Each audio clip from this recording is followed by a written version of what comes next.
नमस्कार प्यारे बच्चों, मैं आरती आप सबका आरती एजुकेशन वर्ल्ड में स्वागत करती हूँ।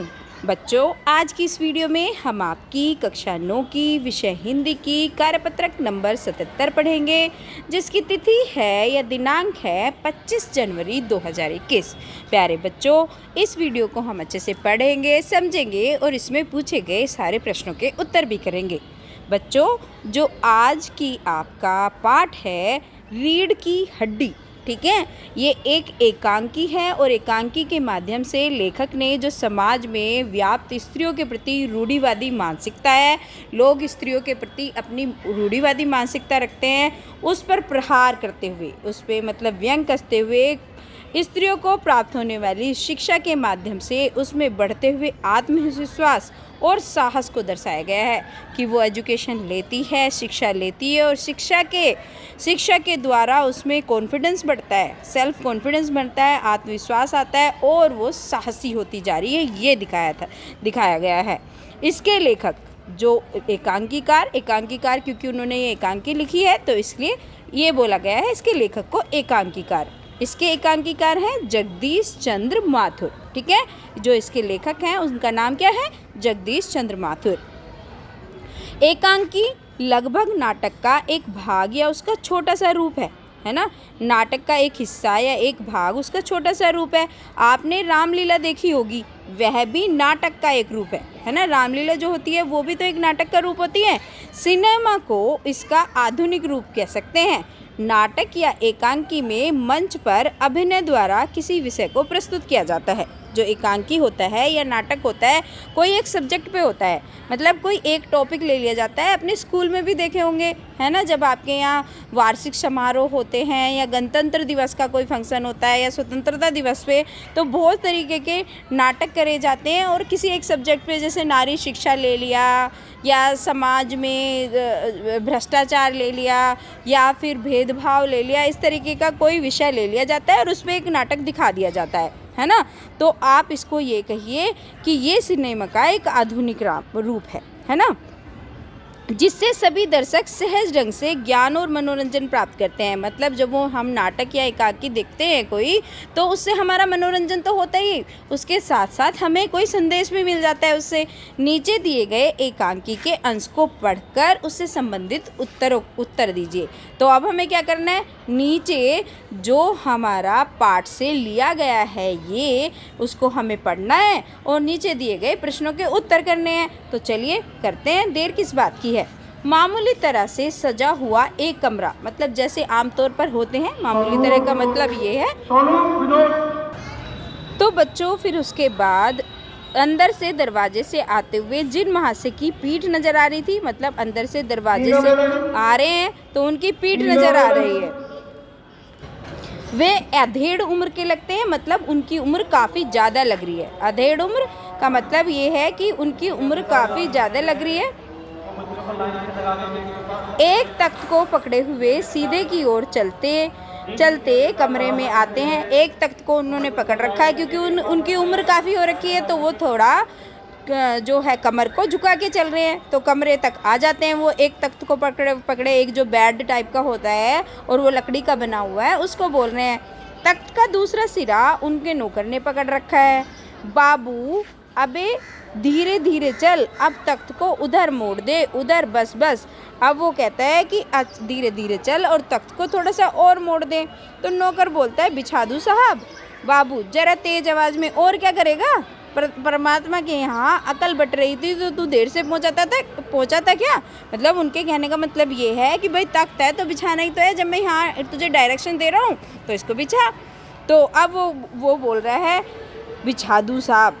और यह पसीना किस लिए बहाया है, इतनी दूर से लेके आए हैं, मतलब वो इस तरीके से बोलते हैं। और क्या करेगा, परमात्मा के यहाँ अकल बट रही थी तो तू देर से पहुँचा था क्या, बिछा दूँ साहब, है ना। तो वो इसलिए ये बोल रहे हैं। नौकर बोलता है, तख्त क्या करता है, बिछड़ता है, ही हंसता है। वो बिछाता है, जो तख्त को बिछा रहा है और हंसता जा रहा है। बाबू, हंसता क्यों है, अबे हमने भी जवानी में कसरतें की हैं, कलसों से नहाता था, लोटों की तरह। यहाँ तख्त क्या चीज़ है, उसे सीधा कर और यूँ, हाँ बस, और सुन, बहू जी की दरी मांगला।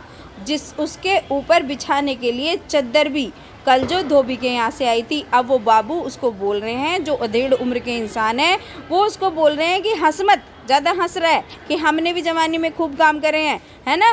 कलसों से नहाता था, मतलब लोटों की तरह, जैसे मतलब एक लोटे में पानी भर के नहाते हैं ना, और कलसा होता है बड़ी सी टोकनी बच्चों, इस शेप की आपने देखी होगी, है ना, बड़ी बड़ी। तो वो कह रहा है कि हम उससे नहाया करते थे जब थे, तो तू ज़्यादा हंस मत, वो ये बोल रहा है। अब आगे वो बोलता है नौकर क्या होता है। अब वो उसको बोल रहा है कि दरी लेके आ। नौकर जाता है, बाबू साहब इस बीच मेज पोस्ट ठीक करते हैं। मेज पोस्ट क्या होता है, जो टेबल पे कपड़ा बिछा रहता है ना, उसको मेज पोस्ट बोलते हैं। एक झाड़न से गुलदस्ते को साफ़ करते हैं, मतलब एक ख़राब कपड़ा या कुछ भी साफ़ करने वाला जो कपड़ा होता है उससे गुलदस्ते को झाड़ते हैं। कुर्सियों पर भी दो चार हाथ लगाते हैं, यानी कुर्सियों को भी साफ़ करते हैं। सहसा घर की मालकिन प्रेमा आ जाती है। प्रेमा जो उस घर की मालकिन है वो आती है।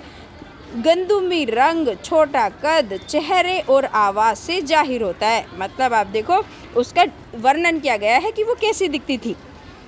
किसी काम में बहुत व्यस्त है। उसके पीछे पीछे भीगी बिल्ली की तरह नौकर आ रहा है खाली हाथ। उसके पीछे पीछे एक नौकर आ रहा है। जैसे भीगी बिल्ली का मतलब होता है जो डरी सहमी सी अवस्था में, ठीक है। बाबू साहब राम स्वरूप दोनों तरफ देखने लगते हैं, ठीक है। जो बाबू साहब जो है उनका नाम क्या है, राम स्वरूप, वो दोनों तरफ देखने लगते हैं। प्रेमा कहती है आगे, प्रेमा बोलती है, कौन, जो वो घर की मालकिन है, वो बोलती है मैं कहती हूँ तुम्हें इस वक्त धोती की क्या ज़रूरत पड़ गई, एक तो वैसे ही जल्दी जल्दी में। अब वो प्रेमा उसको कुछ बोल रही है तो रामस्वरूप कहता है धोती।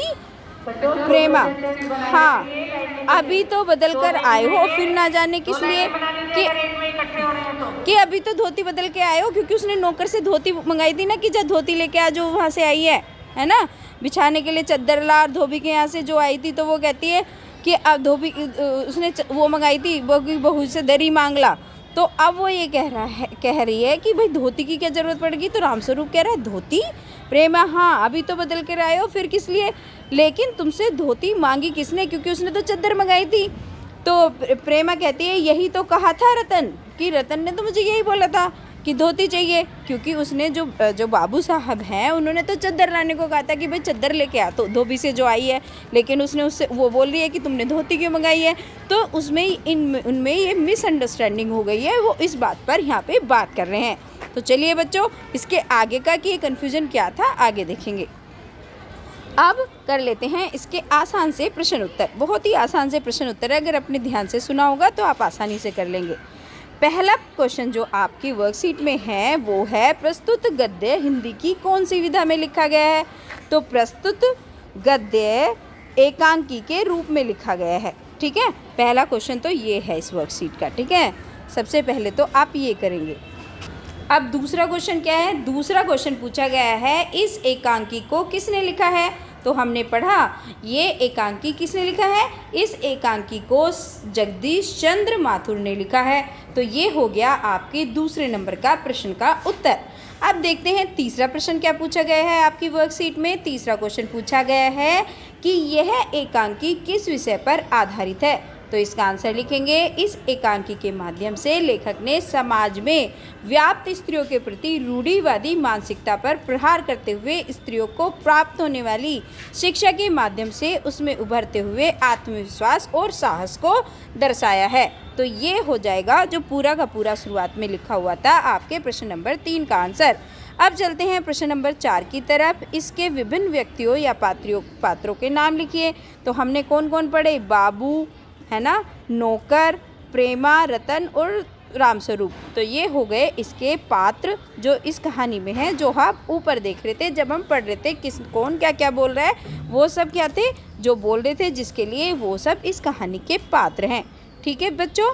अब चलते हैं प्रश्न नंबर 5, जो एक क्वेश्चन इस तरीके से है। रीढ़ की हड्डी नहीं होना एक मुहावरा है जिसका अर्थ होता है स्वावलंबी नहीं होना, किसी बात पर यानी कि खुद का निर्णय न ले पाना। इसके 2 वाक्यों में प्रयोग करना है। तो चलिए कर देते हैं। पहला वाक्य बनाया हमने, रमेश के पास रीढ़ की हड्डी नहीं है, वह हमेशा अपना गृह कार्य अपने दोस्तों से करवाता है, यानी कि वो स्वावलंबी नहीं है, अपना कार्य खुद नहीं करता। दूसरा, नीता सड़क पर भीख मांगती रहती है, उसके पास उसकी रीढ़ की हड्डी नहीं है, यानी कि वो अपना काम खुद नहीं करती। अब बच्चों रीढ़ लिखा है तो इसको आप ढक्कन कर लेना डै को, ठीक है। तो ये हो गया आपके प्रश्न नंबर 5 का उत्तर। चलिए प्रश्न नंबर 6 कर लेते हैं। 6 जो कि आपकी एक एक्टिविटी है, उसमें बच्चों आपको अपने आसपास किसी देखे गए नाटक के बारे में लिखना है। तो बच्चों हमने अपने स्कूल का एक वर्णन किया है, आप भी इस तरीके से लिख सकते हैं। यदि और कोई घटना और कोई नाटक आपको याद आता है, आप उसको भी लिख सकते हैं। हमारे स्कूल में एक बार नुक्कड़ नाटक हुआ था। सारी क्लास के बच्चे नीचे ग्राउंड में नुक्कड़ नाटक देखने आए। नुक्कड़ नाटक में एक बंदर उछल उछल कर दिखा रहा था कि हमें हंसा रहा था। हमारे साथ बैठे सारे बच्चे हंसने लगे और उस उछलते हुए बंदर को देखकर तो मैं भी हंसने लगा। वह बंदर मेरे पास आया, बोला, केला खाएगा मेरा दोस्त। यह अनुभव कभी ना भूलने वाला था। अगली बार अगर मुझे नुक्कड़ नाटक देखने का मौका मिलेगा तो मैं ज़रूर देखूंगा। तो बच्चों ये होगी आपकी जो वर्कशीट, हिंदी की वर्कशीट नंबर 77। होपफुली वीडियो आपके लिए बेनिफिशियल रही होगी। और बच्चों अगर आपको पसंद आता है और आपको अच्छा लगता है मेरा पढ़ाया हुआ, तो चैनल को सब्सक्राइब कर दीजिए, वीडियो को लाइक कर दीजिए और अपना एक प्यारा सा कमेंट भी छोड़िए कि आपको वीडियो कैसी लगी। और अपने दोस्तों के साथ शेयर करना तो बिल्कुल भी मत भूलना। Thank you students.